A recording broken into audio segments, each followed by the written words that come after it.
My brothers and sisters, what is going on, everybody? This is Steel Sermon in the house. Tuesday morning, another video. As always, do me a favor, like, comment, subscribe. Follow me on Instagram. Link is posted in the box down below. First of all, I apologize if I'm squinting a lot in this video. I just got my contacts today, so just trying to get acclimated to them a little bit. So you're probably going to see less videos with me and my glasses now, so now that I got my contacts in, so it's just going to take a little bit for me to get used to. But yeah, that was first thing. But this video, I'm going to be talking about my season preview for the 2023 season for the Pittsburgh Pirates. So let's talk Pirates baseball for a little bit. It's been a while since I made a Buccos video. So obviously last year, another terrible season, 62 and 100 last year. Technically, we were tied for fourth in the division because we had the same record as the Reds, who also had that record as well, 62 and 100. But here's the thing. I feel like between those two teams, one team is trending upwards and the other team is trending downwards. And I think the team that's trending upwards is us. Because you take a look at what the Reds have done so far this offseason, they have pretty much done next to nothing, and they're just fully committed to a full-on rebuild. So honestly, I expect the Reds to be worse again. Because what we have done as a team and who we've brought in and who we have in the farm and with how our farm is rated, I think that allows us at the very least to leapfrog a division opponent for this season. Now, I mean, is this a team that's going to be competing for a wild card? The bottom line of that question for me is no. This is not a contending team. This is not a team that's going to be, making a push for the playoffs late in the season. However, I will say, and this is coming from someone who's very pessimistic with the Pirates. I mean, how can you blame me? But I'm trying to be a little more optimistic with them. And that's why I'm making this video right now. Because you take a look at who we added in the offseason. You bring in veterans like Austin Hedges, like Rich Hill, who's 1,000,000 years old, Carlos Santana, G-Man Choi coming in, Vince Velasquez. He's not the greatest pitcher, but, we got our veteran coming up with the rotation. And then, of course, you got the big one, Andrew McCutchen, returning to Pittsburgh. So those are MLB-level players who have years of experience in the league, and they've been from team to team, and they're helping out the younger players we have, because this is a very young team that we have here. It's one of the youngest teams in the league. And when you take a look at who we lost, we really didn't lose significant players. I mean, Kevin Newman, he was a really good defensive player for us, but, he's replaceable. He's not like a cornerstone guy for this team. So Kevin Newman's gone. Bryce Wilson we lost as well. He's been up and down with us. And then Hoy Park we lost for a trade. Hoy Park, I mean, we really haven't seen much of him. It's not, enough to really judge him. But those three really big pieces that we lost are really replaceable. So I really do feel that this team has gotten better.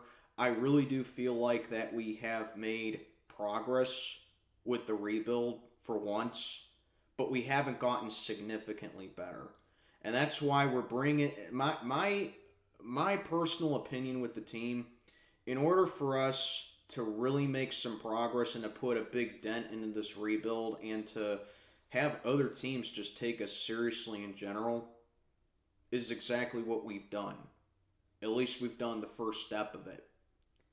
You have a young team. You have guys that are you're high on to be the future of this franchise when the window can potentially be being opened up next year. So how do you complement that? This is what we've done.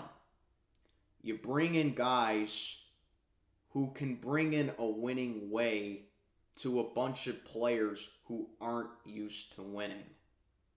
These players, like O'Neal Cruz, like Jack Sawinski, like Bryan Reynolds, Tyler Heineman, Rodolfo Castro, those guys aren't used to winning ball games. These guys think that losing 100 games or 95 plus games every year, they think that's the norm. It's not the norm. Okay? So that's why you bring in veterans to help guide them through and to sprinkle in their knowledge about how long they've been in the league so they can make progress with it. You know? And then eventually down the line, I would say probably by the deadline, because this team is not going to be a buyer at the deadline. I don't anticipate it at all.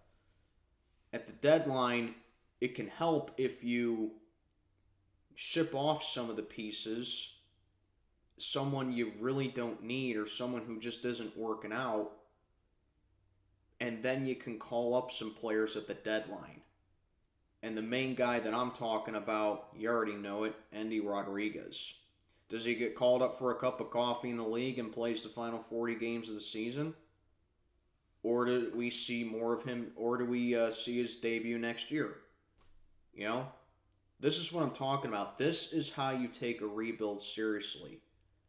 You have an even mix of young guys with veterans who can help them through. And I think the best comparison that I can give, last year's Baltimore Orioles. Everyone thought, oh, the Orioles are going to lose 100 games. Oh, the Orioles are going to be the worst team in the AL. Oh, the Orioles aren't going to do anything.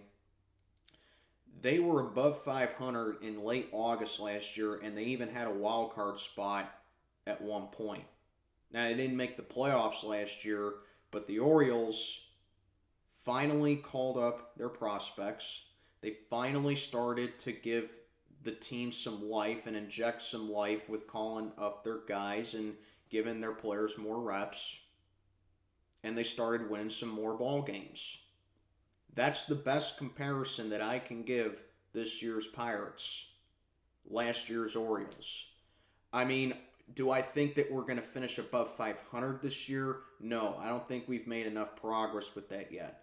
To me, I think our ceiling is probably 75 wins if all this, if everything goes right. 75 wins is my ceiling. Not enough to get out of fourth place, in my opinion. Not enough to keep up with the Brewers. I honestly don't think we're good enough to keep up with the Cubs, because the Cubs have actually made some pretty good moves this offseason, and I especially don't think we're good enough to compete with St. Louis. Forget about St. Louis. Okay?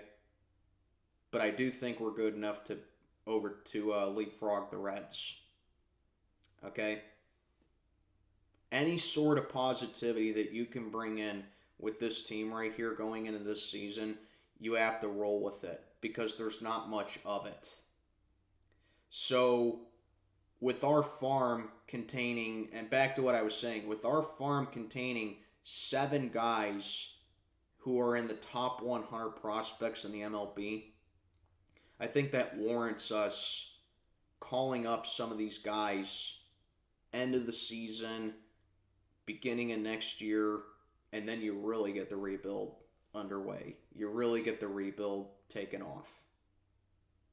And that's what we saw last year when we brought up O'Neal Cruz and Bryan Reynolds. Because what happened when O'Neal Cruz was there? Offense was clicking. Defense was way better. Bryan Reynolds was a pleasant surprise in right field for a little bit. So that leads me into some headlines that I want to talk about for the team in particular. First of all, the man of the hour, O'Neal Cruz. This is his first full season in the big leagues. I want to see O'Neal Cruz improve. I mean, obviously, he can only go up, all right? And people are going to look at the batting average. They're going to look at the strikeouts. They're going to look at the OPS. Guys, I'm telling you right now, if he wasn't good and if he wasn't like if he wasn't as good as all these outlets are saying or all these journalists are saying or the media's saying, he wouldn't be hyped. All right? He's a very good ball player. He's in my opinion a generational talent. How often you see a 6'7" shortstop that can throw that can make a routine throw to first base look like one of Randy Johnson's fastballs? You don't see that. He's a generational talent. He pounds the ball when he makes good contact with it. He's going to get better. I think he needs a new hitting coach, and I think he needs a new manager because Derek Shelton is obviously not the guy. Okay? But I do want to see improvement for O'Neal Cruz. I want to see him, stop taking the off-speed pitches or the fastballs. I want to see him stop chasing the off-speed pitches. And I think we're going to see some of that this year.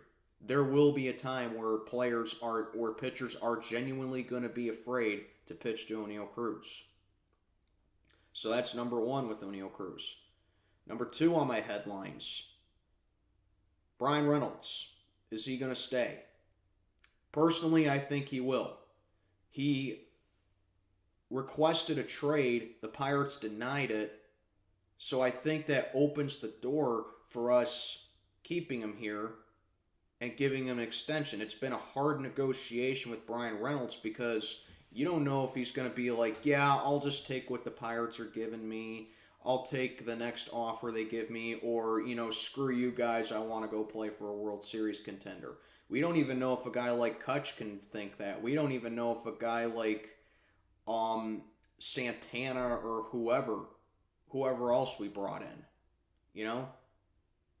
We don't know. The only person who truly knows what Bryan Reynolds wants to do with the Pirates is Bryan Reynolds. But me personally, if you ask me, I think he stays for 2023. G-Man Choi. And speaking of Bryan Reynolds, little bit of a slow start last year. And I think now that he has a little bit more of the pressure off of him, I'm not going to say it was a complete distraction for him in 2022. But I think now that he has more of an answer to his questions, I think he's going to be more focused. So I expect Bryan Reynolds to have a rebound season with us. Now back to what I was saying. G-Man Choi, the guy's been drawing some headlines with us this year. I expect him to play first base for us. I know he's had a few injury problems here and there, but his OPS has risen and his fielding has improved. It's definitely an upgrade over Will Craig, a guy who can't even touch first base. Guy I think is in Japan right now, actually. But G-Man Choi, I expect him to be a part of the everyday lineup moving forward. Austin Hedges, another one of the veterans that we brought in. I expect him to platoon some time with Tyler Heineman. And like I said, you got a really good problem to have down in the farm eventually with Endy Rodriguez and Henry Davis. Because those two are bona fide to play catcher. And I think we're going to get a little snippet of that with Austin Hedges this year.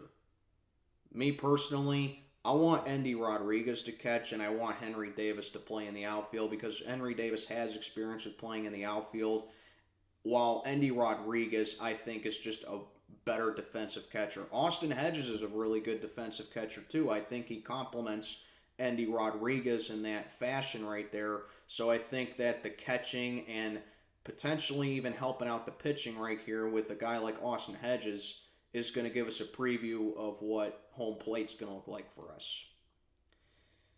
And then let's talk about the rotation for a little bit. Mitch Keller, I'm very hard on the guy. He's the guy that I probably criticized the most on the Pirates, but he did improve a little bit because I think once he stopped going with the four-seam fastball and he adjusted his velocity and he adjusted his approach with the fastball, he's been having more control with it. So that's obviously a big positive for Mitch Keller. I do expect him to have a better year this year. You take a look at a guy like JT Brubaker. He's had a real rough start to his career. I expect him to still be in the rotation. Velazquez, obviously, we brought him in. Rowanzi Contreras, he had a really good cup of coffee with us last year, and I think that he definitely will be the ace of this franchise moving forward until we start bringing up more of our pitchers down in the farm. And then a guy like Luis Ortiz. Does Luis Ortiz make the rotation this year? I think that we are going to have a good case of that. You know, like I said, cup of coffee with the Pirates last year. We saw what he can do. And I think Luis Ortiz is definitely improving his fastball. He's throwing in the upper 90s now. So I think that we're going to see a good chunk of Luis Ortiz this year, and he's going to have a good case of being in the rotation. And then you get a guy like David Bednar. He's still a closer for us. And I think that's a guy that you absolutely can't afford to lose at any cost right there. So, in conclusion, this Pirates team looks a lot better than it did the previous 2 seasons. Previous 3 seasons, if I'm being honest with you. But we still have time to go. We still have a long road ahead of us. And it honestly could be ending sooner rather than later, depending on what Ben Cherington's planning on doing, depending on what Derek Shelton is planning to do with the farm and to keep up with the rotation and the lineups. And it all depends on how seriously this team takes themselves. You know, they go out there and they play like they did in June and most of July last year, where we were winning all them games and scoring all them runs with O'Neal Cruz in the lineup and Bly Madris taken in. I really do think that we can cause some problems for teams this year, and teams can go like, instead of seeing us on the schedule, because, you know, we play all 30 teams this year. We play the other 29 teams this year, okay?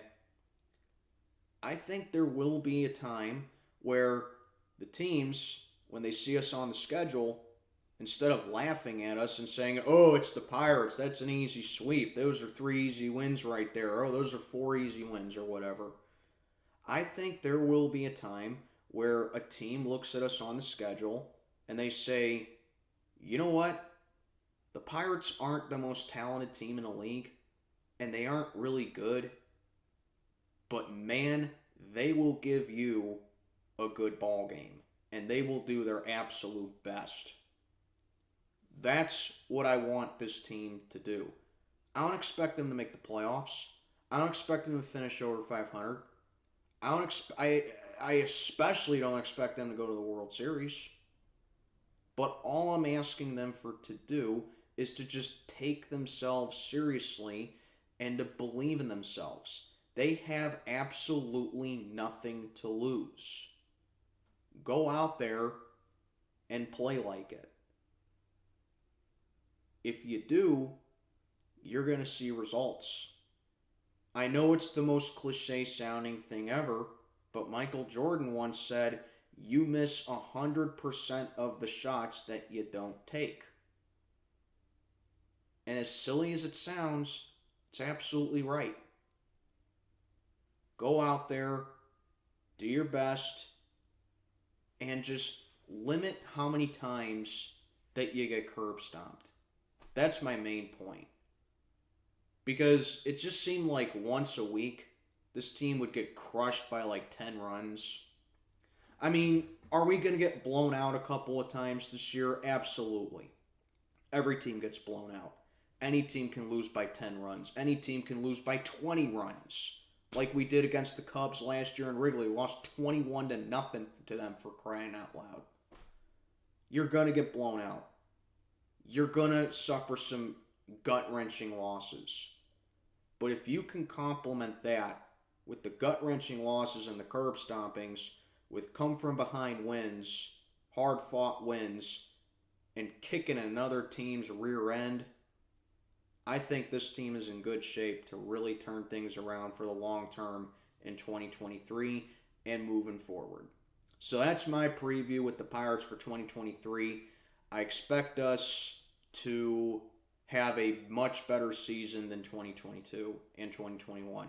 I don't expect us to lose 100 games. My record prediction for us is 67 and 95. I think our ceiling, like I said, 75 wins.